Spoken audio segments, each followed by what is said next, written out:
Good morning, everybody. Thank you for joining us on Zoom and online. We maybe have a larger audience in Zoom today, but again, it's absolutely outstanding to see so many of you, given the Arctic temperatures that we're experiencing today. And the theme of today's lectures is very appropriate, and we'll get to that in a minute. So my name is Alexandra Sesha-Slavkovic. I'm professor of statistics and public health sciences, and I currently serve as the Associate Dean for Research in the Eberly College of Science. It's my honor to welcome you all to the third week of the 2026 Ashketar Frontiers of Science lecture series. This popular public winter series is now in its 32nd year. The lecture series was founded by Abai Ashketar in 1995, soon after he arrived at Penn State as the director of a new research center that is now the Institute of Gravitation and the Cosmos. The lecture series owes its tremendous success to tireless efforts and meticulous planning by Barbara Kennedy, who presided over the series during the first 25 years, making it one of the most successful science outreach events in the central Pennsylvania. This year's lecture series, titled Unexpected Pairings, Addressing Today's Biggest Societal Questions Using Different Disciplinary Approaches, will explore how researchers in the college approach some of today's biggest societal questions. The 2026 lecture series brings together researchers from different disciplines to showcase how faculty from across the college's 7 departments leverage wide-ranging methodologies and theoretical approaches to tackle pressing scientific issues and help shape the future of science, health, and humanity. Each of 6 lectures will feature 2 high-level overview talks. Today, and for the next 3 Saturdays, you will hear from our college's researchers on topics including origins, medicine, we already heard those 2, and the lectures, you can find them if you have not at science.psu.edu/frontiers. We'll hear about climate, resources, materials, and education. So today's topic is climate, and I would like to add with data.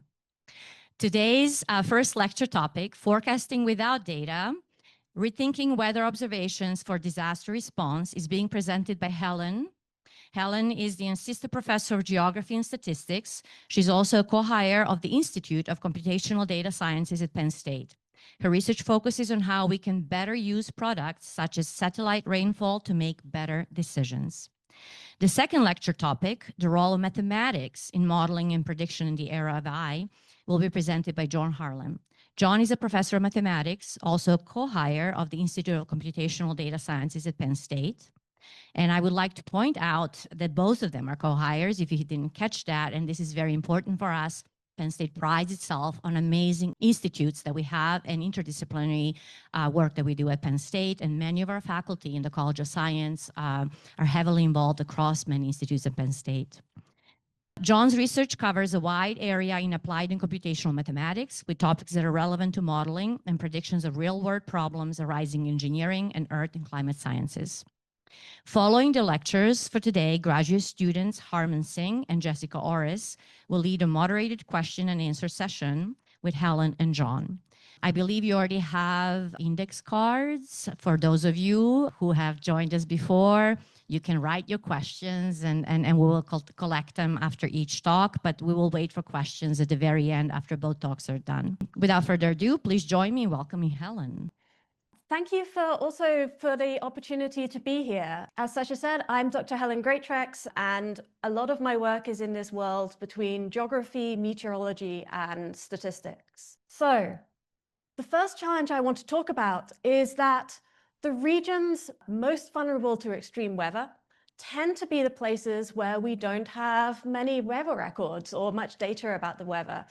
And so, for example, this is a picture here or a photograph of my work with one of my colleagues at USAID at the time, trying to use weather forecasts for looking at famine and food security forecasting in Somalia. And so a lot of my background operationally came from this world, which made me really interested in this research question. First off, though, let's think about State College. And a special thanks to the people here in person, because you've had to fight through all of this winter weather to be here.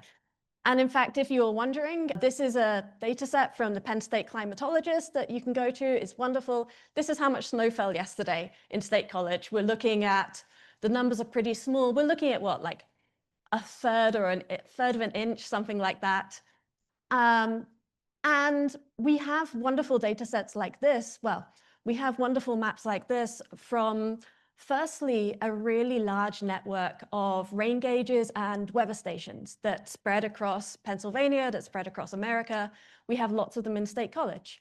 And then secondly, we have information from a reanalysis model that can bring together what we know about the weather and climate, add in those observations, and we end up with something like this. The first thing that, well, the problem we have, though, is that in many parts of the world, we don't have that information. So in State College in Pennsylvania, like overall around the world, we have about 150,000 weather stations. Whereas here, and as you can see in America, across India, large parts of Australia, at the top, you can see all of the weather stations that go into, say, our research data sets. You can see we have a really dense network. We have quite a lot of idea about what's going on in the world. Whereas in a lot of places, and especially with daily data, which is this bottom data set here, each little dot is a weather station. And you can see that there are a lot of white areas. There are a lot of places where, for example, if you look over here, say in Central Africa, there might be an entire country or an area the size of Pennsylvania when you have like 2 or 3 weather stations. Then think that a rain gauge is like that big. So we're trying to run all of these models based on what? 2 or 3 little buckets that are this big that someone's trying to collect. And I'm guessing that you guys might have also noticed that many of the parts of the world that are especially vulnerable to severe weather events, especially in places across Africa, those tend to be the places we have fewest rain gauges or fewest weather stations. Well, some of you might be thinking, well, we have more than weather stations though, right? In fact, that original map that I just showed you we had that computer model as well. And we have a load more information that goes into our models than just data from these little pots of rainfall. For example, we have radars, we have often weather ships into the ocean, we have aircraft, and we have an awful lot of satellites. So this is, even now, this is a few years old, but as of a couple of years ago, this is how many weather satellites are in orbit around Earth. This is just the operational ones, and this is just weather. Like, there are so many satellites, so many sensors circling around the Earth at the moment. We get this huge expanse of information from them. And in fact, we can get each one of them. The easiest way to think about it is, imagine a camera taking photos of the Earth, but we could take photos in visible light, like the way you're looking at me. We could take photos in infrared, right? Like you've seen the infrared heat images of people. We could take photos in ultraviolet. And in fact, we can take photos in many, many different wavelengths and combine them in lots of different ways. So for example, that one in the middle, we have this one here, the infrared. This is a photo of heat, just like you're taking a photograph of, the infrared scanners during COVID or at the airports. So we can look at cloud top temperatures. How high is the cloud top? How cold is it? We can look at more detailed things like passive microwave data, which looks at how much liquid water there is inside a cloud or inside the atmosphere at that point. We can also look at radar. We have our weather stations. We have information about how much ice there is. We have information about the liquid. We have information about the liquid water vapor. And so we have a lot of information to help us estimate rainfall at the very least. I should note, although I'm talking about weather stations, in this talk, I'm really talking about rainfall. We can also do this for temperature. And in fact, temperature is a little easier. But for rainfall, we have a lot. And so what we do to get estimates of how much it's rained is, well, first off, we can't actually see individual raindrops from space. Like maybe in the future, but right now, the cameras, like it takes a while for them to go up. Like we can probably see a box about the size of State College and get one value per box. And so from that, we have to guess how much rainfall there is on the ground. And so this is how it happens. You, depending on your needs or what data is available, you select some of those data sources. Some of them, those satellites only launched a few months ago, so we don't have a long time series. If you wanted to look at climate change, you might not want those. Some of those satellites launched 40 years ago, like the infrared, but they were only telling you about the cloud top temperature. Maybe in State College, that doesn't matter. And so you first select the information that's relevant to what you think causes rainfall and that's relevant. Secondly, you combine it using some algorithm or mathematical equation that's often informed by our current understanding of clouds and rainfall. So for example, I know that for thunderstorms, like you've all seen them, right? You get that towering pillar of cloud and then you get the anvil at the top. I also know that as you go up in, say, an aircraft, the higher you get, the colder it gets. And so I know that these white areas here are very cold because they're very high up. Well, they're coming out as white. They're very cold in my image. And then that makes me think they must be very high up in the atmosphere. And so if they're thunderstorms, I'm like, oh, these are the thunderstorms.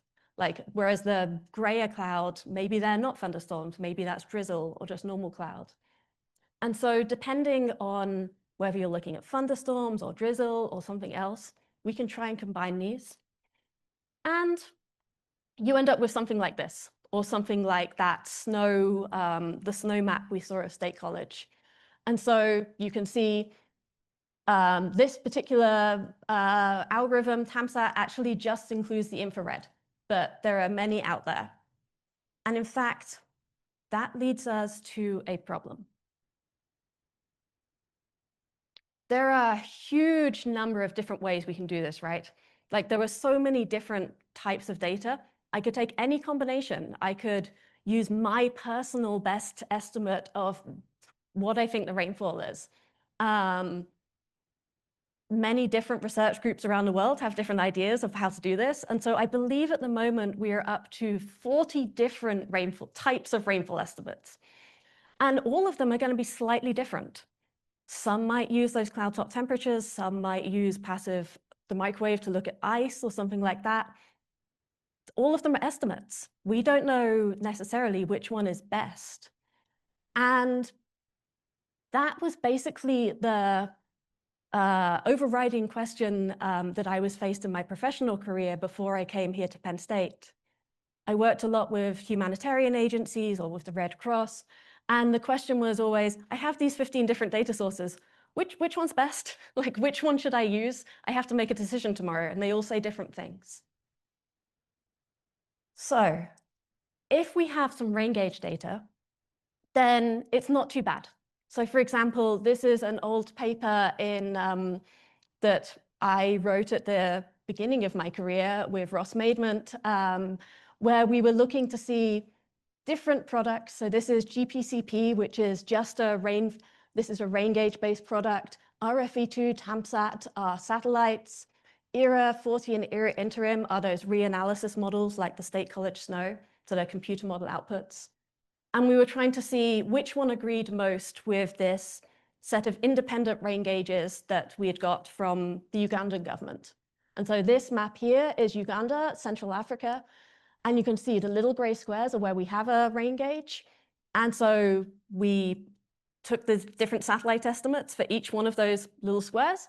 And then we could do things like regression plots. We could see is one overestimating, is one underestimating? We could do things in terms here, like these colors, the red to blue, are in this particular statistic, the bias. And so you can see, I would say this is a very early estimate from ERA interim in 2011. You might still see its name around now. It's much better. But at the time, at the beginning, it was very wet. It was always saying it was much wetter than the rain gauges were suggesting. And so, whereas some things like TAMSAT and RFE2 in this particular case, they were kind of a little bit too dry in the north, a little bit too wet in the south, but we were getting some sense of what was happening. The problem comes when, what if we don't have that at all? What if there are no rain gauges around?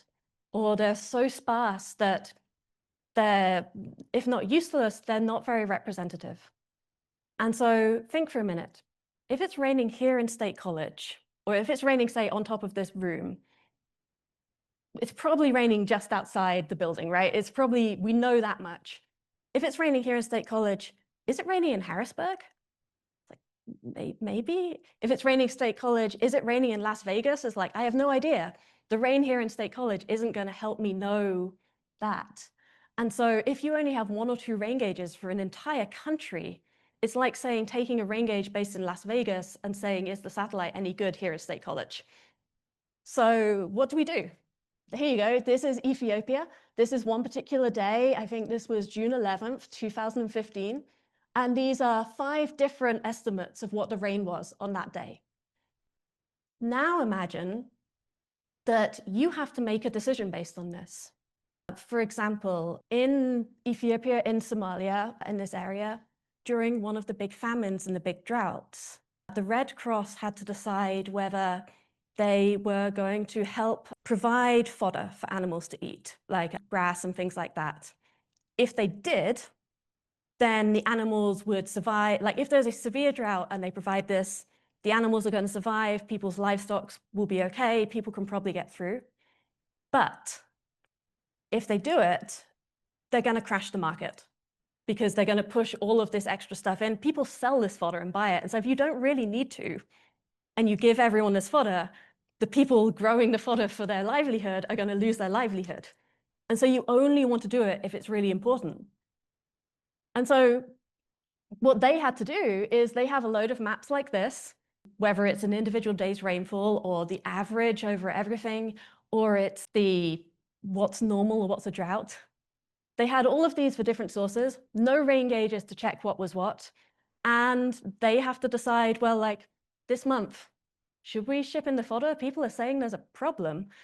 And more people are asking for evidence-based decisions, right? So that they're not just using their gut feeling. And so, yeah, the problem is then, how do we decide? How do we decide which of these is best?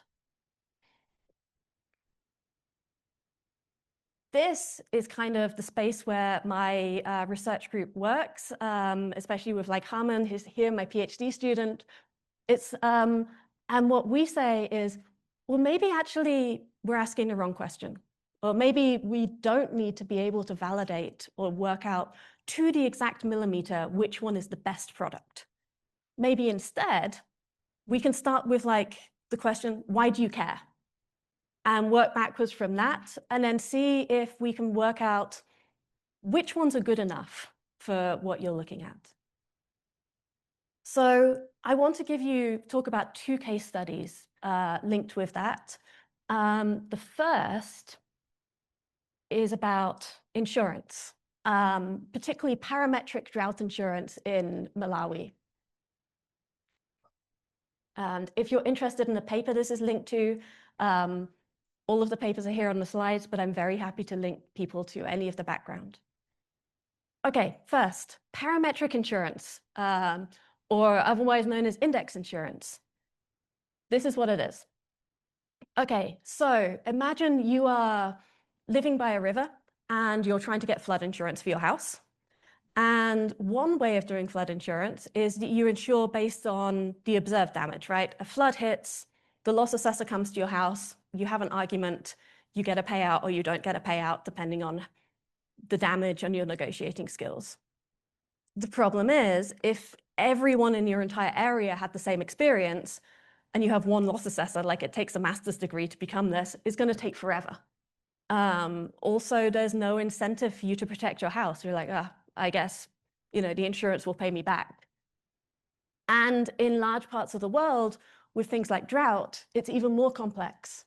Like, how do you know if, say, we talk a lot about farm insurance, if the drought is serious enough that it warrants compensation? Or how do you know if you're a loss assessor and you come across a field of dead plants? Was it because of the drought, or was it that the farmer just didn't take care of them? Or was it a third thing, like crickets or locusts? So parametric insurance came out as a way to solve these things. That A, it's hard to get people to every farm, especially in remote areas, but B, it can be hard to work out this thing called moral risk of like, what exactly what do they need compensation for, and how do you objectively measure that? The idea of drought insurance and parametric insurance is simple, or parametric or index insurance is simple. First off, you make your index. You take one thing that you know is going to impact, like it will reflect those damages. So in the case of our flood, we could put a stick in the river, right? Everyone can see the stick, no one can touch it. And then all you say, and so the river height then is our index, and the top of the stick is our threshold. If the river gets to the top of the stick, we're like, the whole valley is flooded. We don't need to visit everyone's house to say that the whole valley is flooded. We can just award you a flood insurance payout. This is actually quite similar, not quite the same as how FEMA does it in real life. And so for drought insurance, it might be let's say if they have a rain gauge on their field, or maybe not on their field, somewhere, say the community owns one that no one can tamper with. And the insurance company back in Switzerland is able to monitor that. And we know that maize or corn, it doesn't grow if you have less than 200 millimeters of rainfall. You can say all the way from Switzerland, where the global reinsurers are, there's less than 200 millimeters. That warrants a payout. You can directly send a payout by mobile money. The devil, of course, is in the detail. So the question then becomes, first off, you have to work out what causes the loss and how well that connection persists. And so, for example, if you're in an area where all of your crops are killed by crickets, you don't want to buy drought insurance. Like, you're not going to be compensated if your crop dies from crickets. Even if your crop has died, you'd still have to pay the premium for your drought insurance. But secondly, going back to our old friend from earlier in the talk, how do we measure drought? And what if there's no rain gauge that's nicely tamper-proof? And so, for example, here, for these locations in Malawi, where there's a big World Food Program insurance program that runs there called R4, here is each of these years here shows you the distribution or the histogram of the different products for different rainfall sources. So you can see, for example, ARC is one rainfall source. Here it's saying in 2011, most of the time, that little red bar, it was all right. Whereas in TAMSAT is saying, no, it was pretty dry in 2011. Maybe you need a payout. And so it's like, how do you choose which satellite you should use and what the index should be? Let's move you. Oh, okay, it should go. There we go. So there we go. So what R4 does in general, and a thing that's found to be successful is, well, you could start by looking at historical crop yields, right? You could start saying, we know what the crop yield was over the past 20 years. We know what the different rainfall sources were. Which one is best? And that works quite well. It's called a historical burden analysis. But for many of these farmers in Malawi, there is no good historical crop yield record either. Like, we're that short of data. And so instead, what we do is, for all of those areas, we sampled and we went to different communities and then started talking to people about, not about drought necessarily, but like, what are your bad years? Like, I don't know if any of you are farmers, or like there's a lot of farming communities around here, but if you talk to a farmer about bad years, they will be able to talk to you about bad years. They'll be like, well, this year, let me tell you about this. There was like, I don't know, I planted my corn and then it started growing and then there were 2 weeks with no rainfall and then it kind of stopped and I had to replant it. Like, people have a very good memory in farming communities of what's happened to their fields, even if it's not written down. And so what we did is broke people into groups and then started saying, well, like, which of the years in your memory were, first off, let's link it to things you know, like which were the years where your children were born or the Olympics was on or something to jog people's memories. And then which were the bad years?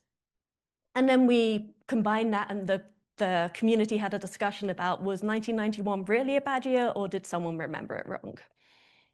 So we then had these, but for many, many different places. And we had all of this. And so there's a mathematical technique based on maximum entropy, where we essentially said, well, we have lots and lots of histograms. Which one is the best one? But rather than choosing like this year is a drought or this is the best or not, what we were interested in was seeing, well, do they all agree? If all of the products, the different products say, this is the best satellite, or sorry, if all of the products say that these were the drought years, these were the payout years, and the farmers were like, these were the years I needed compensation, it doesn't matter what you choose. If everything says something different, you're in trouble. You shouldn't be designing drought insurance based on any one of them. You should like go and really work with that community. And so what we ended up with this technique was with a probability distribution that represents how severe each one was relative for each data set, relative all of the other data sets, and how confident we are. So we ended up with something like this. This distribution gave us for all of those bad years, how they compared to different data sources, but also we have an idea of errors, and we have an idea of being able to go back to the farmer and say, if you bought this product designed this way, you would have got a payout in 1997 when you said there was a really big problem, but you wouldn't have got one in 2002. How do you feel about that? Do you still want this? Do we need to tweak it? Do you want to pay a higher premium or a lower premium? And so it also allows people to combine all of this information together. Secondly,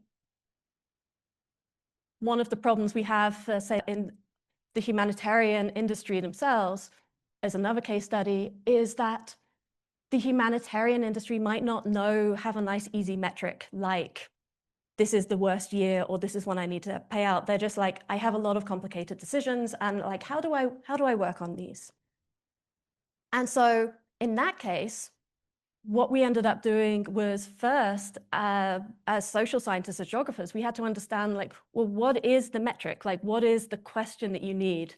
For example, is it, this is the best product, or is it, I have this specific decision I need to make, I have this input going into it.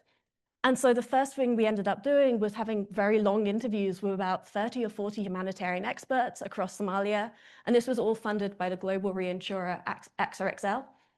We then looked at the satellite weather analysis, and we basically tried to illustrate those stories to see if we could see what they were seeing.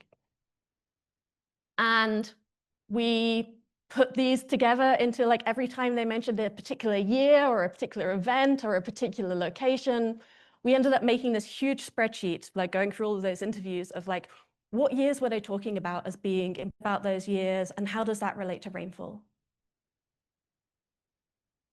What this means is a few things.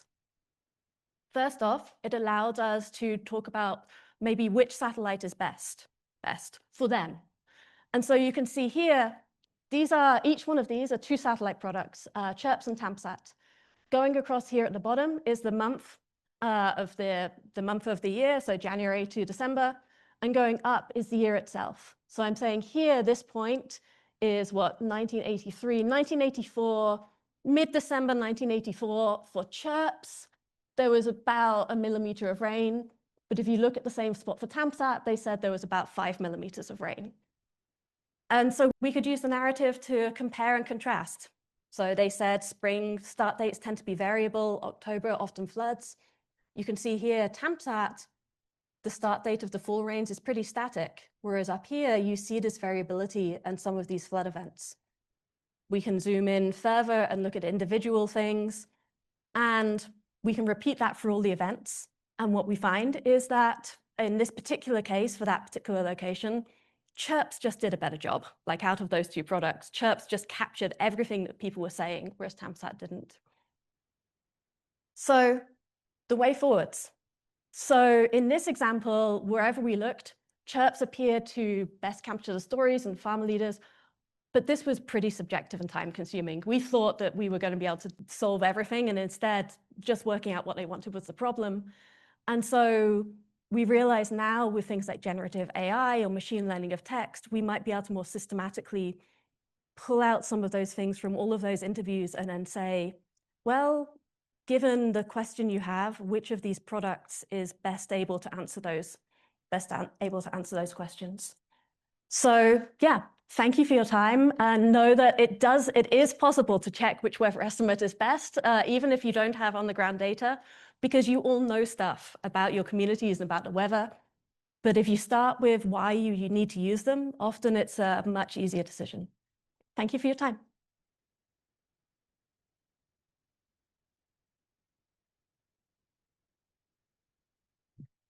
Okay, so first of all, thanks for coming and thanks for the invitation to give a talk. So let me give a little bit of comment on Leonid Wasserstein. He created the Wasserstein metric, which is being much used in any kind of machine learning algorithms. And I currently, have his old office. Okay. So today, actually, I want to talk about computational mathematics. So I'm showing you a picture. This is 1950s. This is sort of, I would say, the time of the birthstone of computational mathematics. So the milestone is that this group of gentlemen here, so this is a group, a lot of meteorologists, led by also a guy here, second from the left. This is a very famous guy, John von Neumann. He's a very famous physicist and mathematician. So they were actually able to design a physics-based mathematical models to describe how the air circulates, okay, in our atmosphere. And then they were able to actually solve those equations using a ENIAC, ENIAC, so electronic numerical integrator and computer. So the machine is actually behind here. I'm sorry, it's pretty dark. It's like 9 foot and a couple of, this is a first, if I read the history, it's just basically the first computers, one will argue, right? They have about 10,000 resistors, 10,000 capacitors. Current laptop, I just Googled it this morning, we have about 800 capacitors. So that's if you want to really. Okay, so they were able to basically simulate this or solve this mathematical equation and kind of argue that we can use that to predict weather. So basically, this is what happened. And you can imagine within this milestone, it's not just to design the mathematical equation, but to also develop all of the computational mathematical tools, how to actually put that mathematical equation in the computers, right? So there are a couple of things that I want to mention here is that this is sort of in the historical, John von Neumann wrote the following quote, which is, I took it pretty, seriously. It's like he said the approach, in terms of extended weather range here, the approach is to try first, try to do a short-range forecast. What does that mean for us today is about 3 to 10 days of weather forecasts. And then after that, the longer range forecast of those properties of the circulation that can be perpetuate themselves over arbitrary long period of time. What does that mean is like, once you're able to do weather forecasting, perhaps you could do climate forecasting, okay? After that, then only finally to attempt forecast for medium long time periods. So this is, we're talking about sub-seasonal forecast. So this is the hardest problem. So you can see the sequence of 3 to 10 days, that's probably the easiest, and then climates, and then the sub-season. Okay, so I'm going to, so far later, I'm going to demonstrate an example. Basically, if we try to do this in our current laptop, this is what's gonna reflect it as well in many problems. Okay, so 75 years after that, which is currently, in the current time, now we are probably in the second milestone. Okay, so AI claims like, actually, they do quite a bit of things. They can do weather forecasts, or perhaps even climate. So Google DeepMind come up with GraphCast in 2023. These are not operational, but based on this article here, published in Yale that I read, basically we say AI forecasting system, this is operational. This is by ECMWF, which is stands for European Center for Medium Range Weather Forecasts. So this is, one shall say, the most respected weather forecasters in the world. Okay, so some of these quotes, so I just want to read you some historical quotes here. Okay, it says the AI, maybe, this quote is kind of telling you what is the advantage or disadvantage of AI. So first is like, it says, these some quotes, AI may be seeing things that experts have missed. For example, revealing novel aspect of the physics. Of weather that aren't encoded in the conventional physics-based model that we derived a long time ago. So this is, in my plain language, this is called modeling error, basically. The second is like AI systems are very good when they're operating within the bounds of their training data. But if you throw something entirely different, say climate change, AI may fail. So what is that supposed to mean is that all of this AI model can only interpolate, okay? Interpolate of what you have seen, okay? So this is what I call interpolation. Third thing is important is that AI depends upon data generated by slower supercomputers. So in a sense, it's like, these are all data-driven model, okay? But you gotta be careful, you don't, because the performance of this model depends on the quality of data, then you don't wanna be data hungry, right? Because it takes a lot of data. We'll talk about a little bit data in a very simplistic sense. I'm very happy that Helen already covered all the complicated data, then I'm not a meteorologist, so I don't have to go there, okay? So I also, look around, okay, there's article, they claims they can actually simulate climate in a desktop computer. I'll show you one example that we do. I could start believing that, okay?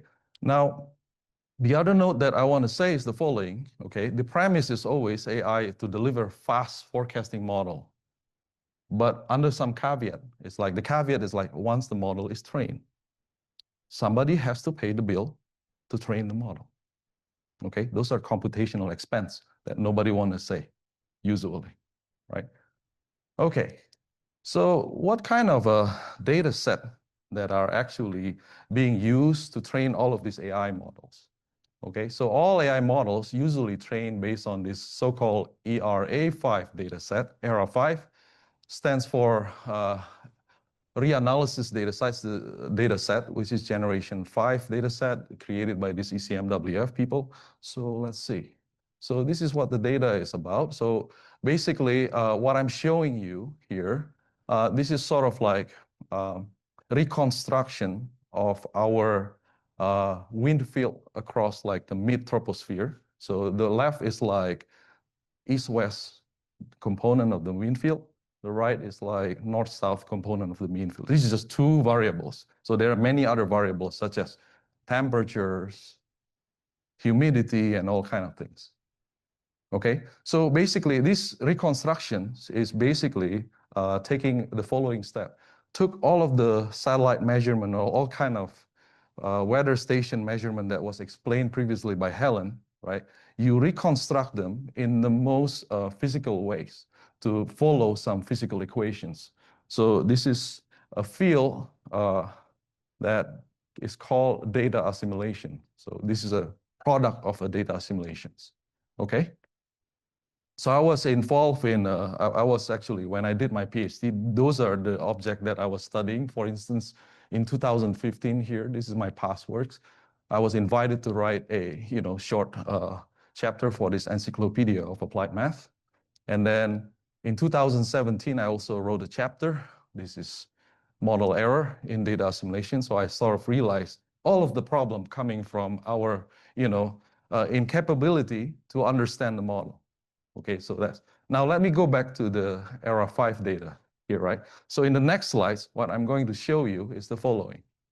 I'm going to use this data set and apply a simple AI model, okay, and see what happens, okay? And try to basically see, whether we can capture what John von Neumann says. Okay, so let's look at the first slide, the first panel here. In terms of short time prediction, so what we're seeing here is like error of the predicting the temperature across the Earth. Okay, so average temperature. So this is in the order of days. Okay, so what we saw is that this is, by the way, is a joint work with some people in the College of IST. So what we saw is here is the following, is that if you just do a standard machine learning method, right, using standard training method on this AI model, after just a few days, they will just predict some nonsensical stuff. They just go on like, the difference is like over 10 Kelvin here. Okay, but my son's name is Kelvin, so he probably will be confused what is Kelvin means, okay? But here, actually, if you modify the learning a little bit, right? So maybe for this venue, I wouldn't say too much about how we modify it. It's just some simple way how to account there are noise. Okay, then you can somewhat get sort of a more stable, predictions. It's not great because you look at the medium range, 0 to 3,500 days, it's still hovering about like 8 Kelvin's errors. It still sucks, right? The prediction is still not that great, right? But if you take an average over each latitude, okay, of this field, right, you can see how they actually reproduce the climate. So what you're showing here is like, this is sort of like zonal mean temperature. You average them, okay, over each latitude, okay? So this is the average this is in tropics. So I think we're about here, right? 40 degree, right? So this is, you can actually capture this. So it can give you some prediction on the climate a little bit, right? You can recapture that. So past work here, motivated by this kind of observations. This is probably 2021.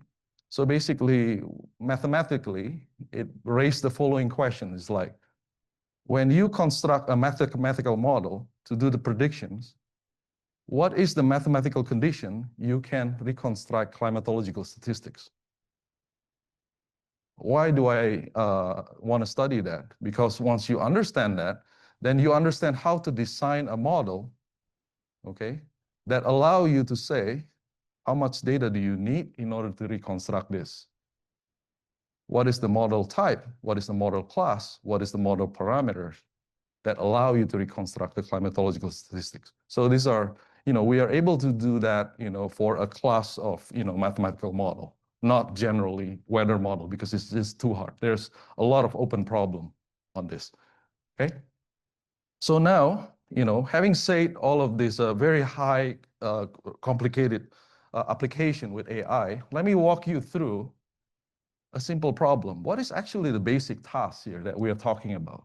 Okay, so the basic task of mathematical modeling, let me show you a very, very simple example of pendulum motion is the following. This is what you observe. This is your observed data. The task is that you want to find a set of mathematical equations to describe how this pendulum moves, okay? And then you want to predict. So in this case, I predict, what if I drop the pendulum from different height? Just to give you some sense what's going on, okay? You observe something, you try to find a mathematical equation, and then you try to solve it. Okay, now the question is like, how do you observe them? Okay, how do you observe this, right? How do you observe this? Okay, first, very simple, okay? So I took this liberty, took a picture from Google, YouTube website. They have a lot. If you observe, sort of this way, say I'm observing the angle, okay? Then basically, this become a very simple problem. We know how to derive equation for modeling the angle by Newton's second law, right? You get an equation like this mathematical equations is called ordinary differential equations. Or if you talk to common people, I mean, I run into a bunch of students, they always call it diffie-Q, is that right? They're talking, I search it in AI, they say this is differential equation. It's shortened for differential equation, but I thought maybe they say difficult equations, probably that, right? And then what you do is basically you just take a math course like 200 levels and you know how to solve this. You're done, right? This is if you are looking at the angle, okay? But wait a second, what if, so if you're looking at the angle, right? So here's sort of a representation. This is how the angle move as a function of time, where the, well, how do I do this? Right, well, the original lesson, here's an example where the pendulum is going on the circle, right? So then if you watch the angle is just keep decreasing, right? This is the gold standard observations, just look at one-dimensional representation, which is angle. But what if we look at the pendulum trajectories, okay? So if I look at the pendulum trajectories, just look at how the pendulum moves, they are represented by two-dimensional representation, right?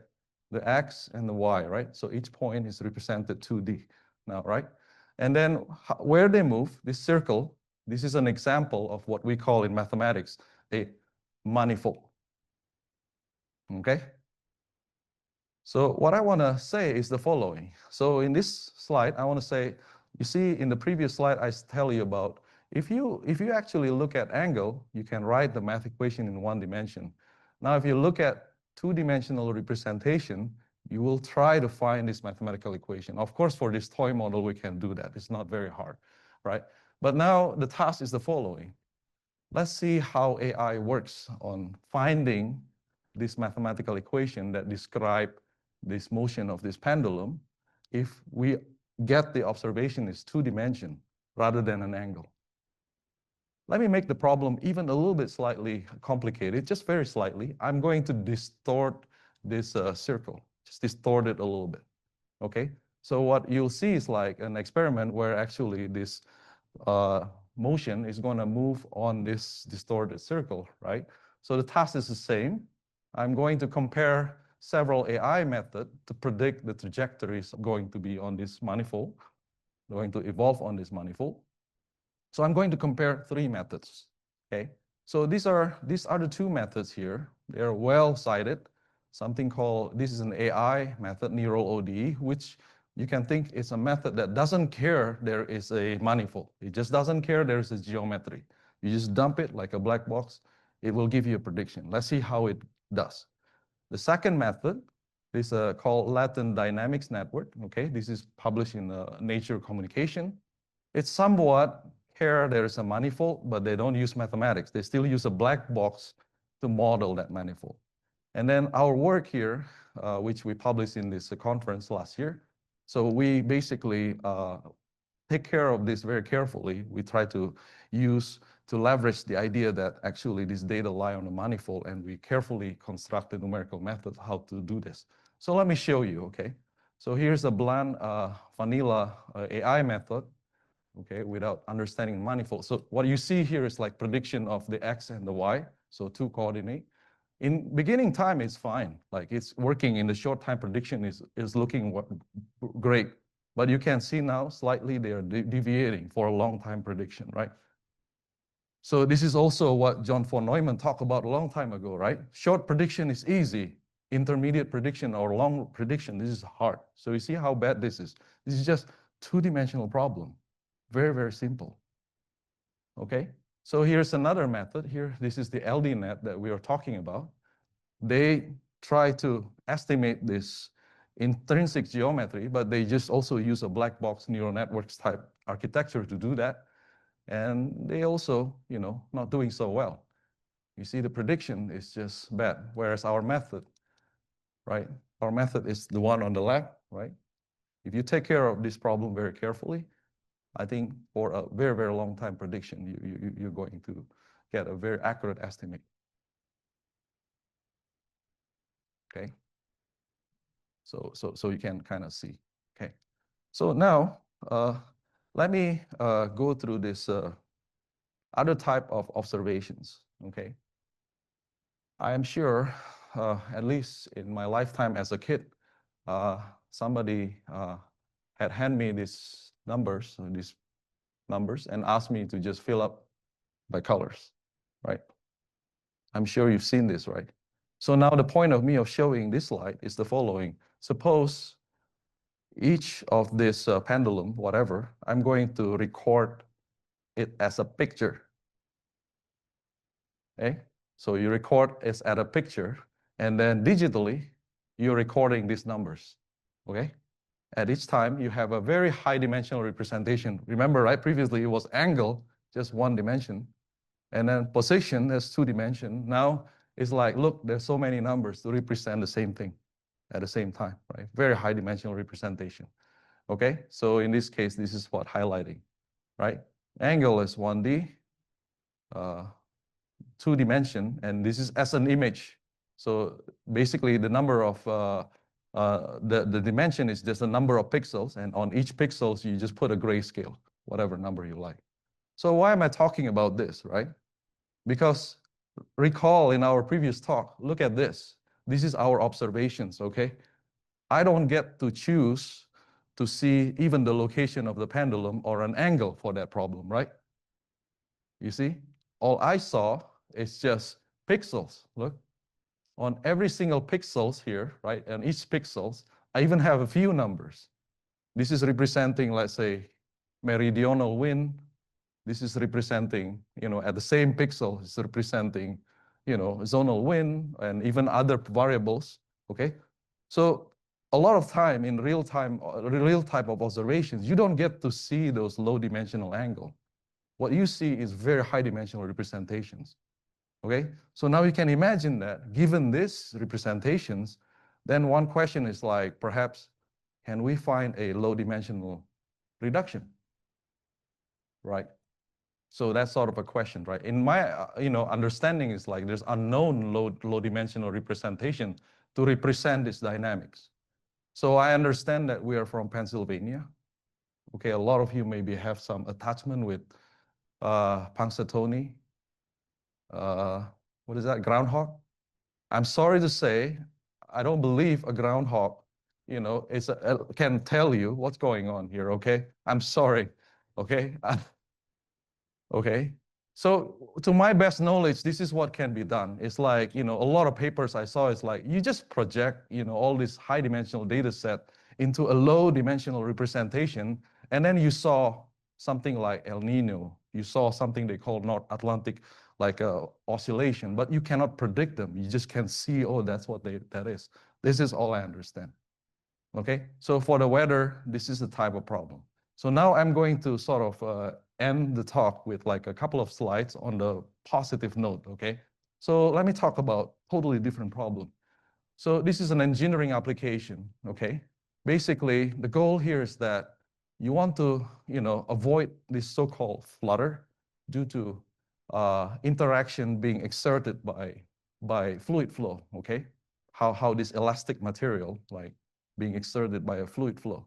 So what I show you in this picture, this I believe is like a snapshot from a NASA video where at the time they designed a smaller scale model for this aerospace and run it in the wind tunnel, right? So this is like old-fashioned engineering design. Now, let me tell you, basically, the idea is like you want to understand how this fluid interact with this flow so that hopefully I don't have to sit on a plane where this thing is gonna break, okay? Basically, that's the whole idea. But now let me tell you what computational mathematics can do for this, okay?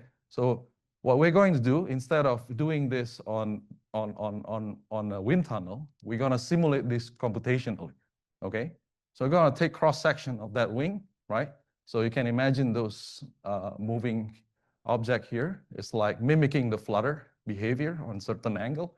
And then what you see here is like the fluid interaction, okay, which here I just plot the vorticity strength, which is the description of how the rotation strength, due to this interaction between this plate, moving plate, okay?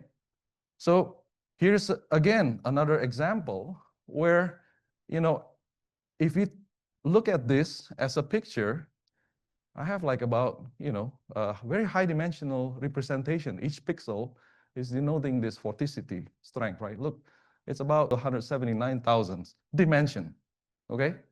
So what we saw is very, very high dimensional stuff, right? So of course, in this case, it's like there's a questions.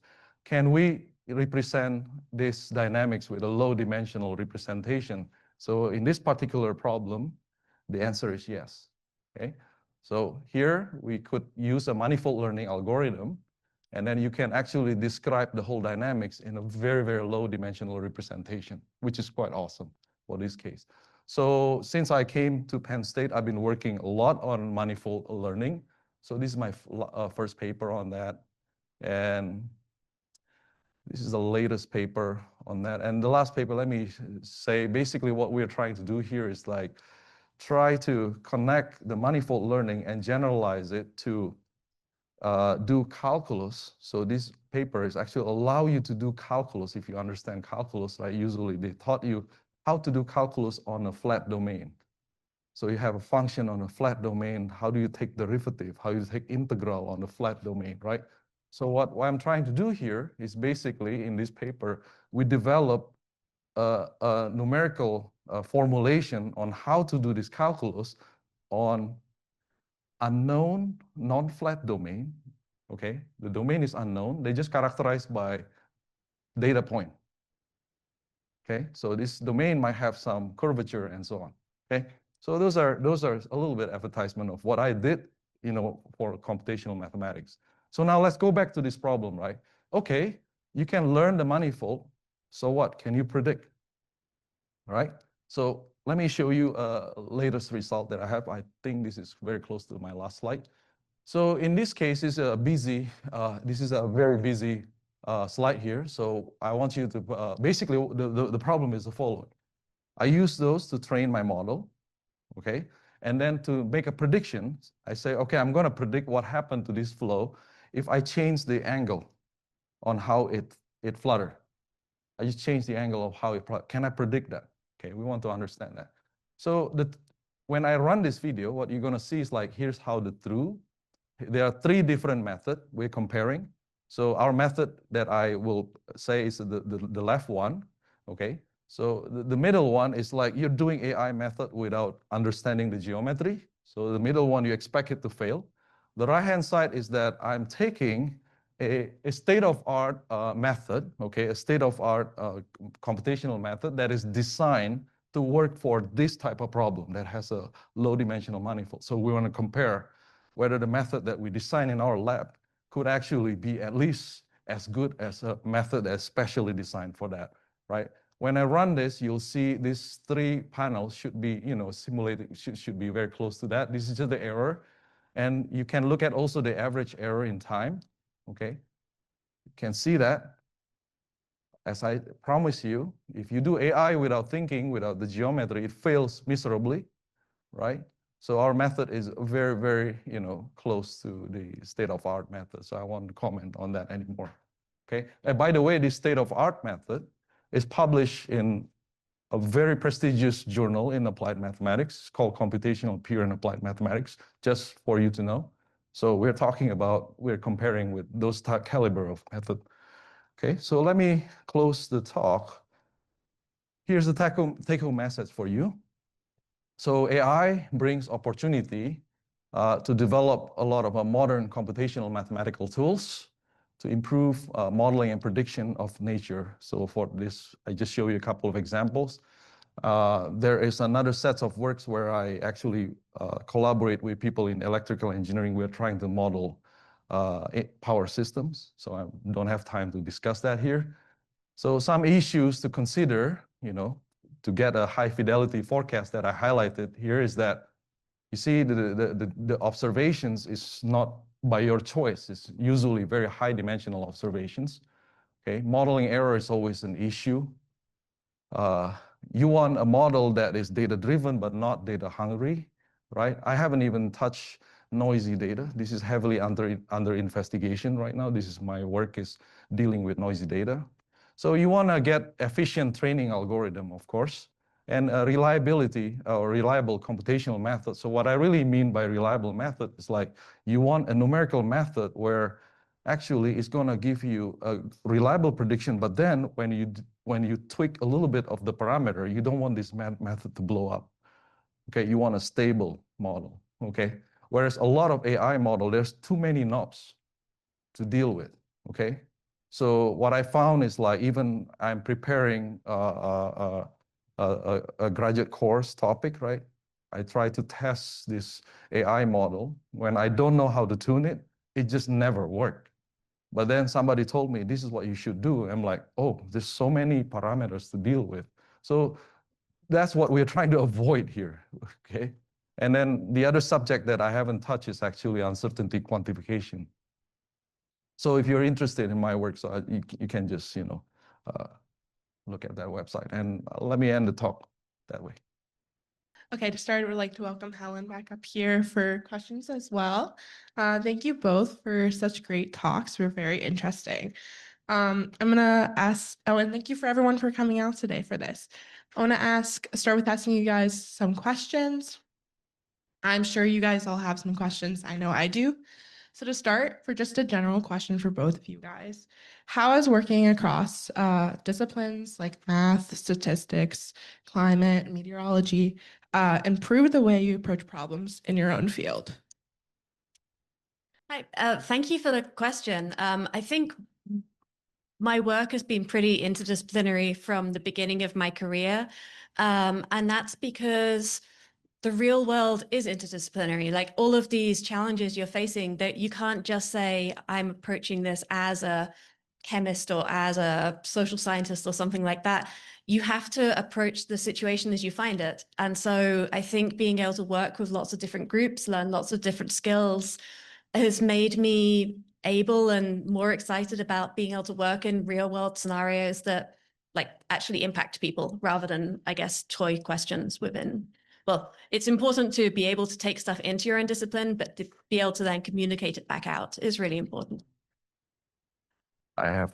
So one word I would say is a humbling experience. Why I say that in the following sense is like some of this real world problem is a very difficult. Let's say look at the rain gauge problem that Helen was talking about. Those type of data, I think is nasty. I don't even know whether a single field can solve that. Let's say if you want to use mathematics, can you do it alone? I don't think so. You need CS, you need statistics, I think is very important. And you need a lot of other things. You need also domain scientists to help us to guide, to solve the problem. Because as far as I understand, it's basically the story, I mean, in the get-go is the following, right? You want to do modeling. Let's just say you want to do modeling. If you don't know anything, you're going to throw all kind of model you can use, and then you try to find the best model, right? If there's a domain scientist come in, and they're going to tell you, don't look at all the model. This is useless. They say, just look at a small set of model. Then you search better.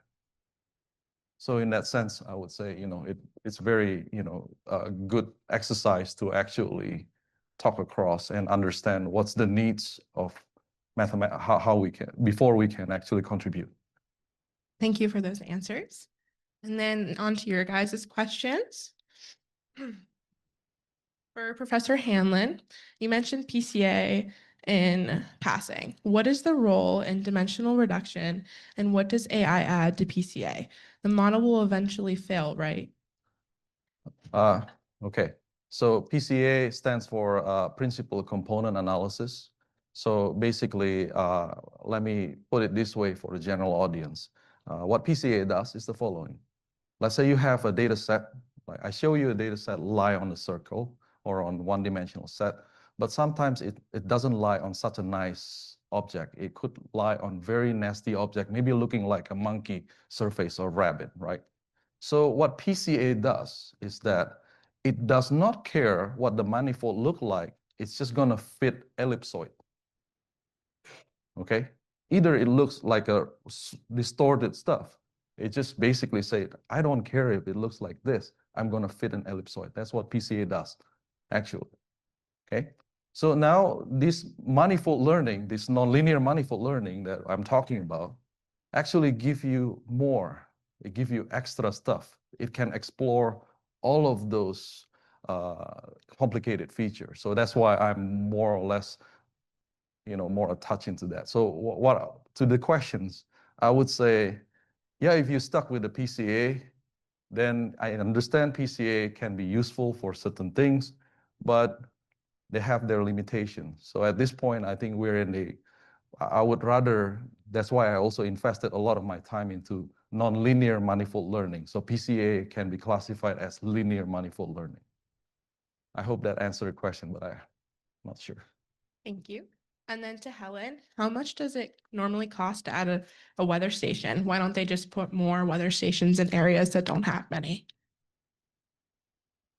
That is a great question. And it's more expensive than you think. So, in fact, it's a question that I experienced in reality in my last job. It's not that expensive. It's a few $1,000s to buy a weather station. To buy a rain gauge, a little plastic bucket, it's like $20, right? There's a few issues. The first one is, how are you going to maintain it? So it's a few $1,000s or something to put it in place, but it's a lot more money than that to send people out to all of these remote areas, even within country, every month to check it's working, to come back, to make sure it works for 20 years, for 30 years, to calibrate it. And so I know of a national Met agency who was given 500 weather stations, like in Africa, that was given 500 weather stations, and they're sat in a room in the basement because they can't afford to maintain them. They've got the money to put them out, but they just don't have this ongoing funding to keep this network going. The second issue is that even if you put them out now, we're starting from today. And so we'll have data for like 1 day or 2 days or 3 days, but we don't have data going back to, say, the 1980s. We can't recreate these previous time series. And so, yes, I am fully pro. We need to put more weather stations out there, and we need to do it sustainably. But we're not really going to benefit from that for another 10 years after we've done it, which is maybe why governments struggle to invest in this type of infrastructure, because you have to wait a decade before you have enough data for it to become useful. Final thing with that, though, it is changing. So some of the really cool and exciting things happening with that are, lots of people now and with their fancy cars have like variable speed windscreen wipers. They can, if your car is the type that could send data out, then they can, that might be like a load of thousands and thousands of little tiny weather gauges saying heavy, little bit, not much at all. Also, we're putting weather gauges on tops of cell phone towers, which are all over the world now. And so there are lots and lots of innovations out there. It's just, A, we're starting from scratch, and B, they have to keep working for them to be useful. But yeah, if you see it on the ballot when you're voting, please vote for that issue. We could do with a lot more of them. Okay, and then a general climate question. Are there any predictions for the next ice age? Seriously, is what it says. If any of you have comments on that. Predictions for the next ice age. Wow. Well, as in when it happens, or as in what do you do when it does happen? When it happens, as you'll probably seen from mine, most of my weather looks back. I look at the weather rather than climate. I look at the current weather and then how the past has influenced it. And so I would say that we did have the mini ice age around 1901. Is why all of our Christmas cards are covered in snow. It's because around the time of like that started to become a thing, most of Europe was covered in snow every winter. Like the Thames had frozen. Sorry, I'm British. Like the Thames had frozen, and so that's why we have this Victorian idea of snow. Charles Dickens was British. He experienced that. It was an unusually cold period. As for when the next one is, John, I don't know, how far ahead do your models go? Okay, so I'm not a meteorologist, so I don't know anything about ice age, but I should say this, like, it's quite difficult to say these things. During my postdoc time, this is 2010, I attend meetings with a bunch of meteorologists at the time, because I work with somebody who is very passionate about tropical weather dynamics. So sitting in the audience, this is like world-class observationalists, theorists, and so on. So the discussion on those are only 50 people. So I was lucky I can sit there and listen to what they are talking about. Basically, it was a serious debate how we should even model tropical meteorology. It's like whether the El Nino event is an external event that periodic, or is it intrinsically you can model it by itself? That's even a debate. This is we're talking about 10, 15 years ago. So I was like, okay, you can't even write the math equation, and we're talking about want to predict something.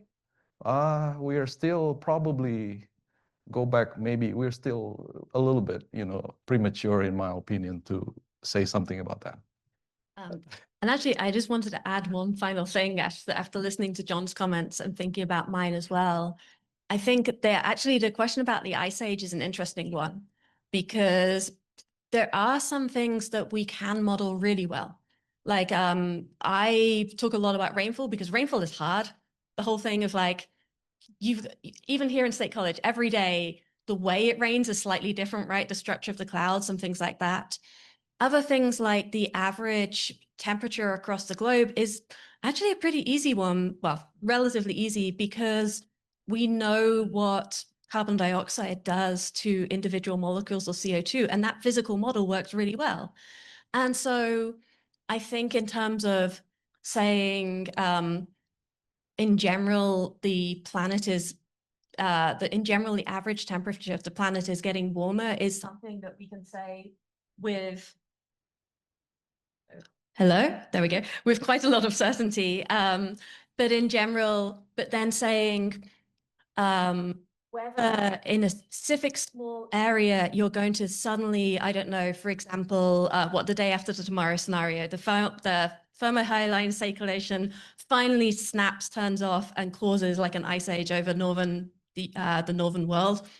That's a hard one to say whether that's going to be the consequence of having a more variable and a warmer climate, and then saying like, well, that's going to happen next week. That's even harder. And so I think that's maybe where, linking back to all of my stuff, it's kind of the nuances of that question really, really matter, I guess. But because John and I have talked a lot about uncertainty, know that there are easier questions out there. We just chose to talk about the difficult ones. Yeah, to add a comment again, I would say the following. If you add the training data, you see ice age a couple of times, of course, the model will predict that because it's interpolate in between that anyway. But whether that prediction is true or not, that's a different story, right? Right. But if your model never seen an ice age, it wouldn't be able to predict that, I think. And then one last question for John. Is it true that for long range weather forecasting, dimension, and I think this says reduction, but I'm not sure, is easier? And then for short range forecasting, dimension, I think it's reduction is harder. For a long range, for a climate, yeah, so see, okay. Right. Okay, what you mean by long range is probably climate, right? People has climate models, different camp actually. I mean, when I still hang out with meteorologists, I always hear, there are various camps saying, okay, my climate model is the best, mine also, or whatever, right? I don't know whether to say easier because I haven't seen actually a fundamental mathematical technique being performed on those data sets and give you, something that is legit. I can say, okay, this is legit. All they do is pretty much more or less using PCA or those, you try to force an ellipse into it and look at those things. Those are more or less what I saw. So I wouldn't, I mean, why I don't blame them is probably the most robust method, there. And that's probably what they're familiar with, because all of these nonlinear type methods are a little bit more complicated and could be computationally expensive. But, I don't know. I don't want to, make any concrete,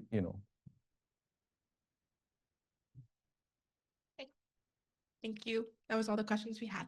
Okay. Oh, great. Okay, thank you very much. Okay, so we're going to wrap up. Before that, I would also like to thank Helen and John for two very engaging lectures. I personally totally understand how hard it is, if you're a statistician or mathematician, to actually do public lectures and make them engaging. So thank you for joining us today. And thank you. I'm going to grab a little tokens of appreciation, I believe. This one is Helen's. Thank you. And John, for you as well. Thank you so much. Okay. I want to take a moment to reflect of something that Heather said between the talks. We are College of Science. We want to be correct in our statements. So first of all, we do have two outstanding departments in mathematics and statistics who will be highly ranked for many, many years, and many faculty doing outstanding research. However, the Wasserstein metric that Heather brought up, it was actually originally defined by Leonid Kantorovich in 1939. Our colleague, Leonid Wasserstein, actually published a paper 30 years later, 1969, that basically brought that metric to life and started its popularity, and it has been extremely popular in machine learning and statistics, and now in AI, as we don't need to go into details exactly what the metric does. If you are, I'm also happy to stand behind and after we're done and talk a little bit about that. So nonetheless, very important, and it was named after Leonid in 1970s as Wasserstein metric.